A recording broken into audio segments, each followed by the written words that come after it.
What's the time? Playtime! I have beaten Poppy Playtime Chapter 5 about 6 times right now. I want to really give it time to sit with me so I could properly talk about the video game at full length, because I don't want to just talk about it as soon as I beat it or be angry at the game, because when I first beat it I thought it was too long. Second time I thought it was more cohesive. Third time I really cared about it. Fourth time I went through and listened to every audio tape and read every document. Fifth time I cared about it a bit more and it was a lot easier. Sixth time was just to understand the design elements of every single character. And I love the game. I really do. And I want to state something very clearly. I have no issue with the prototype's design. This is the prototype's design. I think it looks very good. I think that it harkens back to the Jester-like confines of what it is. The influences really go through with it. I think it looks neat. I like that it's a Jester because it was supposed to be some essence a toy. And Jesters are often known to take influences from other things and then become a new contorted version of what it is. That's how comedy works. That's how it goes. I enjoy the aspect of it being a Jester. I like it. I didn't think it was going to be this metal centipede or everybody thinks it's going to be a big skull or something of that variety. I think it's cool. I think the design looks cool. I have no issues with that. As a matter of fact, I think a lot of the new designs in this Chump Chompkins looks very nice. I think Chump Chompkins looks cool. I think it's a very cool design. Lily Love Braids is my favorite new character introduced, who is, and this is a spoiler, Miss Gracie. Another spoiler, just in case you don't know about the prototype. The prototype is Ollie, who is the brother of Poppy. Boom, I know all the lore now. I figured it out. That's good. I figured it out through reading and understanding and doing that. I didn't watch any lore videos. I just read. That's all I did, and if I'm wrong, somebody correct me. And I need you to understand something really carefully. I listened to the tapes, I followed the breadcrumbs through the digital underbrush. I did it. I know who people are and why their names echo when you say them in the dark. I grasp it. I understand. I fully grasp the broad strokes of what Poppy Playtime has been building towards, which is why precisely, Chapter 5 feels disgusting. I hate Chapter 5. As a matter of fact, I don't like what Poppy Playtime is becoming. I'm not a fan of what mob entertainment, the direction is going towards, because it's turning it into something I don't like. See, this is important about horror in general, and I'm a big horror fan. I love horror. When the horror stories reaches the point where the audience understands the stakes, when reveals have been revealed and the emotional core is sitting there on the table like a still beating heart wrapped in butcher paper, I get it. That's usually the moment you cast a check and walk away. That's the moment. That's it. You just cast a check. That's the moment you let the curtain drop. That is not, historically, the moment you start adding more pieces to the board. That you don't do that. They're so scared to kill the brand. See, silence won't kill the brand.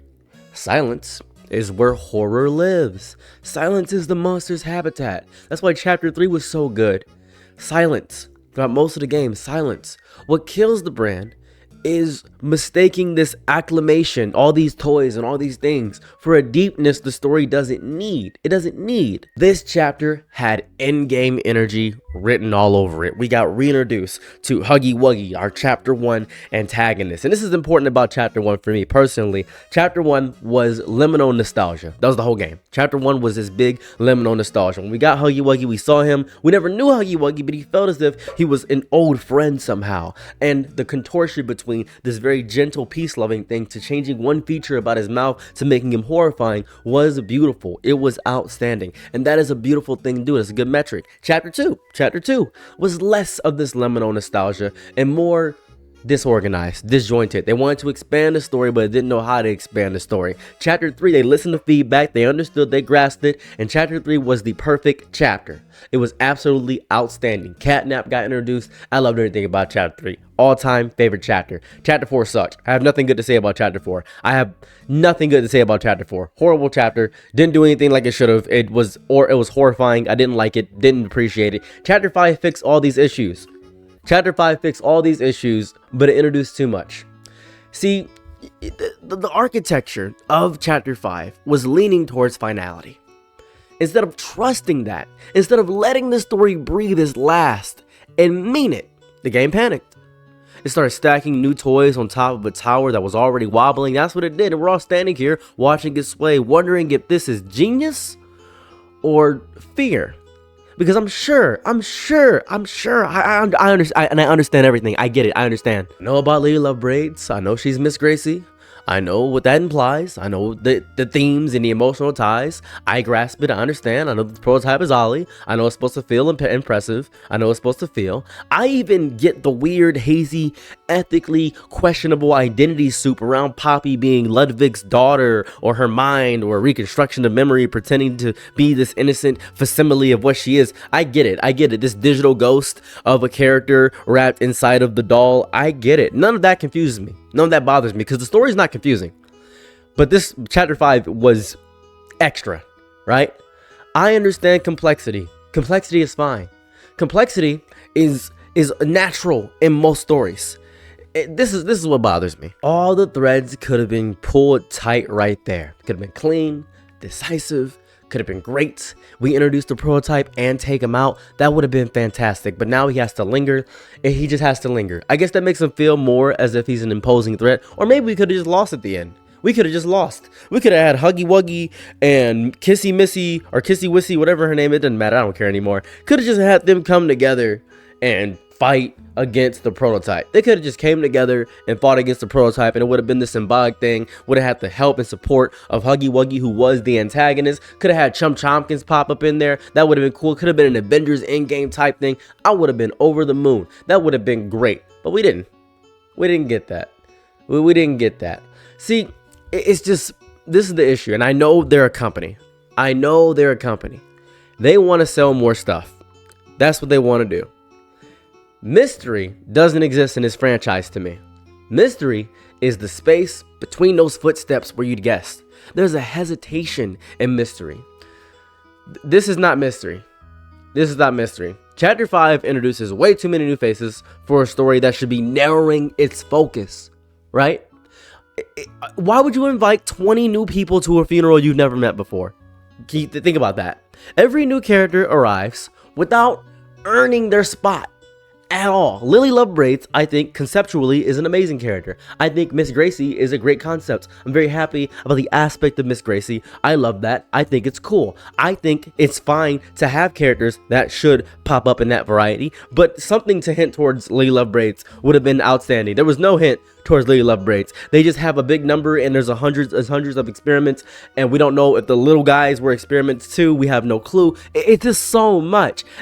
So much. They just show up, and then we're expected to care about them because they're there. The Inside Outimals, for example, they do nothing.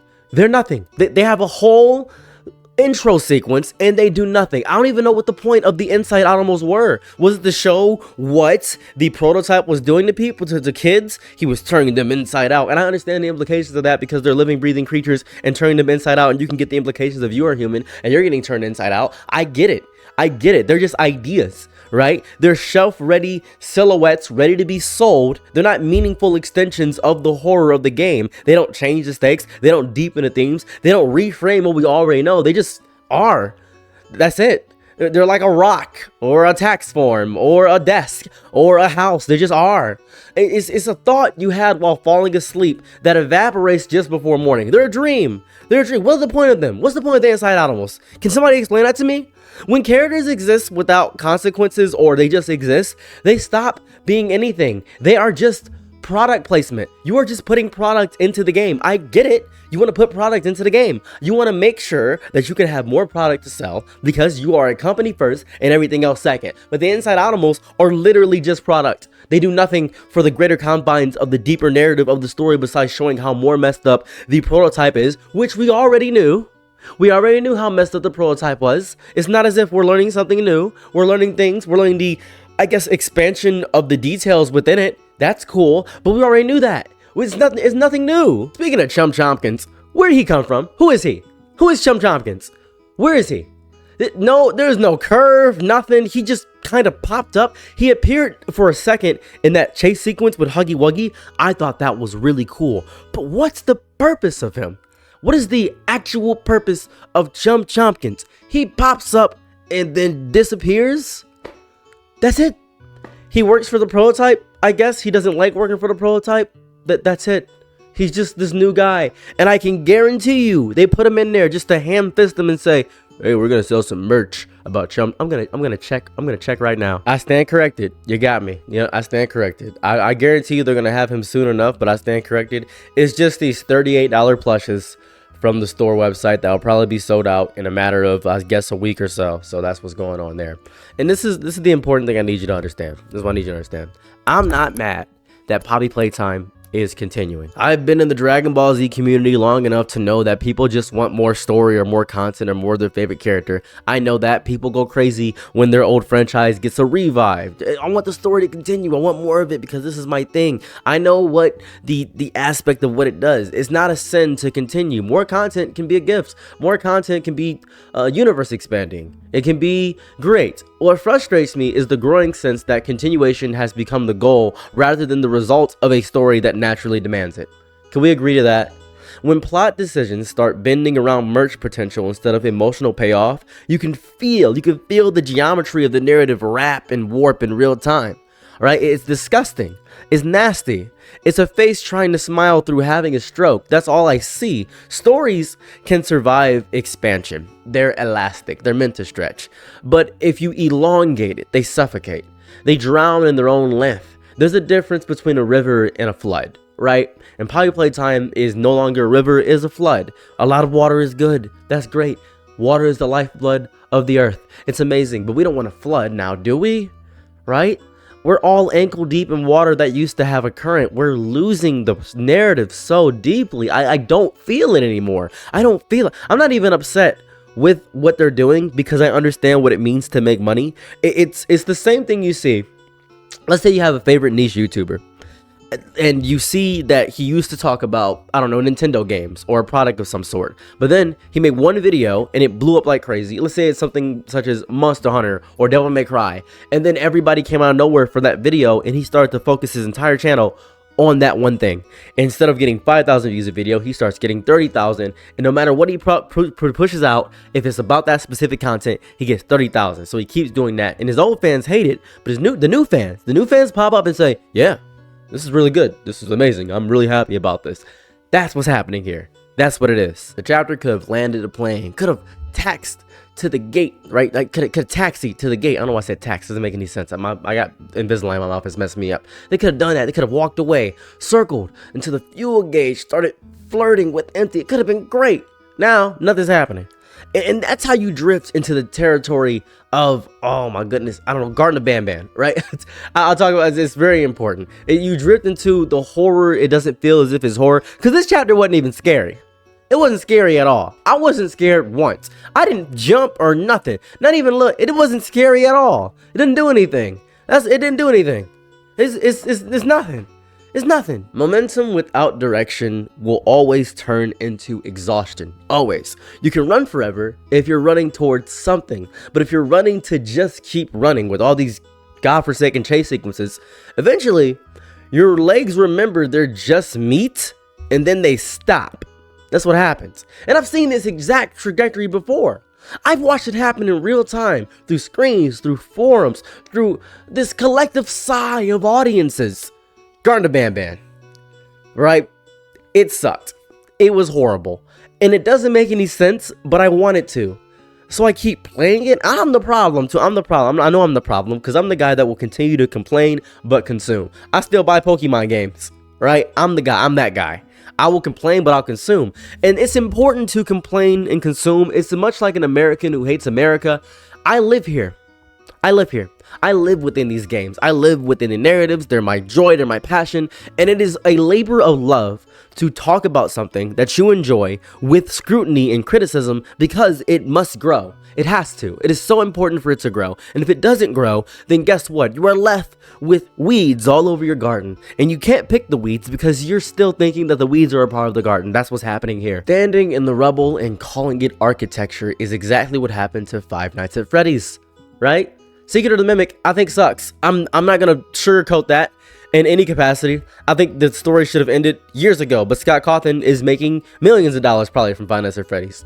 It survived the chaos though, because a bunch of fans care about the theories. We still gotta solve Midnight Motorist. What's in the box? We gotta figure this out. We gotta do that. It doesn't do anything. Once retcons become the primary storytelling tool, meaning for those stories feel nothing. And I'm not outraged at all. Outrage is easy. Outrage is a big reflex. I am so fatigued with the genre of mascot horror at this exact moment. And genre fatigue, most people are going to say that I'm just bored. And I grasp it, right? I'm not, and people are going to say you don't understand the story. I know the lore. I understand Five Nights at Freddy's. I misspeak the lore of Five Nights at Freddy's to piss people off all the time. Just to piss people off. I've lived in the lore. I've finished the lore. I've furnished the lore. I paid rent. I am disappointed. This disappointment is rooted in understanding. This disappointment is... Let me think of an example. So imagine if someone walks off of a cliff, or you watch somebody walks off a cliff, right? And you say, why did you walk off the cliff? And their legs are broken, and their stomach is ruptured from the impact of hitting the ground, the gravity, and the viscera is everywhere. And then they say, oh, I thought the view wasn't over. The view is over. Here's the crazy part. Chapter 5 had the weight, had the context, it had the emotional alignment to be the end. The bones were there. Structure was sound. Choosing to not let it end is so sad. You ever meet a person who keeps talking because they're afraid of what happens in the silence? That's Poppy Playtime. At some point, horror needs to trust silence, needs to trust the empty room, needs to trust that the monster under the bed is scariest when you can't remember if you put it there yourself. That is important. Dragging the monster into light too many times doesn't make it scarier. This is now familiar to me. Huggy Wuggy's familiar, Poppy's familiar, Kissy Missy's familiar. They're all familiar, right? I'm also upset that they didn't expand on Lady Lovebraid's a bit more. That was a beautiful design. Don't really know where she came from, but I enjoyed her a lot. Familiar things don't hunt you.